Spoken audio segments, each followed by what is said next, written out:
માળીએ જ્યાં પ્રશ્ન પૂછ્યો ત્યારે માળીએ કીધું કે છોકરાઓ, ગામ હોય ને ત્યાં ચોરો હોય. મને તે જ સમજાતું નથી કે આ રામ મંદિર ને ચોરો શું કામ કહેતા. અને ગામડાઓમાં એ ટેવ પડી કે ચોરે જ બેઠા હોય. જે પંચાયત ઓફિસ, જે પંચાયત કરનારી મંડળી હોય ગામની, એ ચોરે બેઠા હોય ને પછી મંદિરે રામજી મંદિરના પૂજારી જે હોય સાધુ, એ આરતી પૂજા કરે, ડંકા ઝાલર વાગે એટલે સીધા એ પછી ઘરે ઉપડે, ચાલો વાળું ટાણું થઈ ગયું. રામ મંદિર, શિવ મંદિર એ આપણી ધરોહર છે, આપણી પરંપરા છે, આપણી સંસ્કૃતિ છે, આપણું મૂળ છે. અને એ માળી મંદિરે ગયા, માળીએ પૂછ્યું એટલે માળી કીધું કે આવું ગામ હોય ને ત્યાં આવું હોય, ને આવો ચોરો હોય ને ત્યાં આવું હોય. પણ એ રામનું નામ બોલ્યા નહીં. પાછું બીજી યુક્તિ કરી.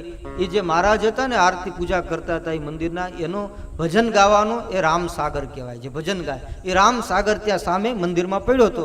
એટલે એના દીકરા યુક્તિ કરી કે માળી, આ સામે જે પડ્યું છે એ શું છે? તો એમાં જો રામ સાગર બોલે તો એમાં રામ તો આવે. અને માળીને પૂછ્યું, માળી આ શું, આને શું કહેવાય? માળી બોલ્યા, છોકરા એ તો તંબુરો છે.